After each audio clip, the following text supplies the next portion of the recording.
صلی اللہ علیہ وآلہ وسلم سے پوچھا گیا کہ یا رسول اللہ، ایک اونٹ جو ہے خارش زدہ ہے اور پھر دوسرے اونٹ کو ہم اس کے بازو رکھتے ہیں تو اس کو بھی جو ہے وہ کھجلی ہو جاتی ہے، خارش ہو جاتی ہے، تو کیا آپ فرما رہے ہیں کہ بیماری کا لگنا کوئی چیز نہیں ہے؟ تو آپ صلی اللہ علیہ وآلہ وسلم نے یہ سن کر فرمایا کہ ٹھیک ہے، یہ دوسرے اونٹ کو تو پہلے اونٹ کی وجہ سے بیماری لگی، پہلے اونٹ کو کہاں سے لگی؟ یعنی آپ صلی اللہ علیہ وآلہ وسلم کے فرمانے کا مقصد یہ تھا کہ یعنی اللہ کی ذات پہ بھروسہ رکھو، اور اللہ تعالیٰ کی ذات ہی مختار کل ہے، وہ چاہے تو ہی بیماری لگ سکتی ہے،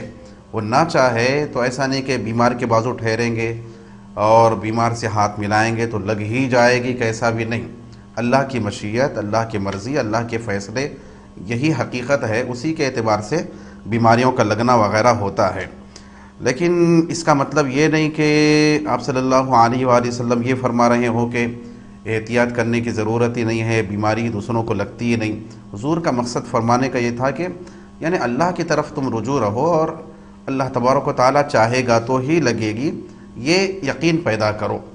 اس کی طرف توجہ دلانا آپ صلی اللہ علیہ وآلہ وسلم کا مقصود بیان کیا گیا۔ لیکن فرمایا گیا کہ اس کی نفی نہیں تھی کہ بیماری لگتی ہی نہیں کسی بھی صورت میں، ایسا نہیں،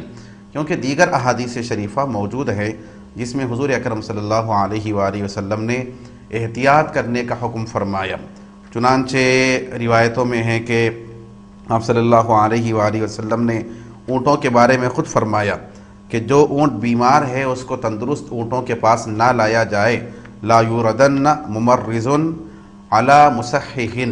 آپ صلی اللہ علیہ وآلہ وسلم کا ارشاد ہے۔ اور ایک روایت میں جو ہے جذامی کے بارے میں روایت آتی ہے کہ آپ صلی اللہ علیہ وآلہ وسلم نے فرمایا کہ وَإِذَا كَلَّمْتُمُوهُمْ فَلْيَكُنْ بَيْنَكُمْ وَبَيْنَهُمْ قَدْرُ رَمْحٍ،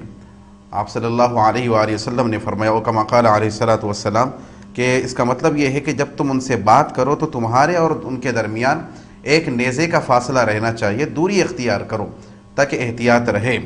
اور پھر تعاون کے بارے میں آپ صلی اللہ علیہ وآلہ وسلم کا ارشاد موجود ہے، وبا کے بارے میں کہ جب کہیں پر وبا آ جائے، تعاون کی بیماری آ جائے، تو فرمایا کہ وہاں جو لوگ ہیں وہاں سے وہ نکل کر نہ آئیں تاکہ دوسرے متاثر نہ ہو، اور جو دوسرے ہیں وہاں پر نہ جائے تاکہ یہ متاثر نہ ہو۔ تو یہ ہدایتیں آپ صلی اللہ علیہ وآلہ وسلم کے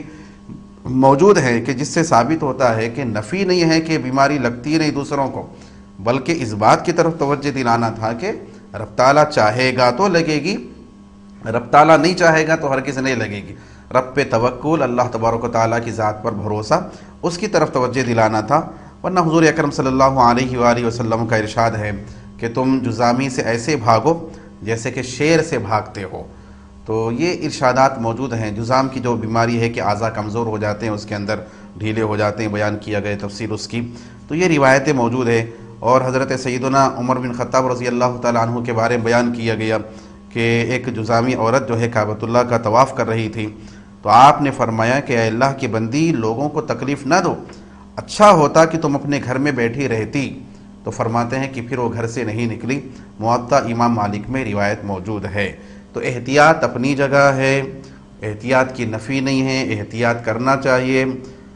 توکل کے خلاف نہیں ہے احتیاط، لیکن بات وہی ہے کہ احتیاط کرنے کے ساتھ ساتھ یہ یقین رکھنا چاہیے کہ اللہ تبارک و تعالیٰ چاہے گا تو ہی بیماری لگے گی، اللہ نہیں چاہے گا تو نہیں لگے گی۔ لیکن توکل کا مطلب یہ بھی نہیں ہے کہ جو چاہے لاپرواہی کریں، بے احتیاطی کریں، پھر بولیں کہ اللہ تعالیٰ جو ہے بچانے والا ہے، نہیں۔ قرآن مجید میں اللہ تبارک و تعالیٰ نے فرمایا لا تلقوا بأیدیکم الی التہلکہ، کہ اے لوگوں اپنے آپ کو ہلاکت میں نہ ڈالو۔ دیکھیں بیماری آنا ہے تو آئے گی، لیکن ہم سستی کاہلی کریں گے تو پھر ہم سے پوچھ ہوگی کہ تم نے کیوں احتیاط نہیں کیا۔ تو لہٰذا احتیاط کرنا ہماری ذمہ داری ہے۔ اس کے بعد بھی اگر کسی کو بیماری لگتی ہے تو پھر اللہ کا فیصلہ ہے، اس پر راضی ہونا چاہیے۔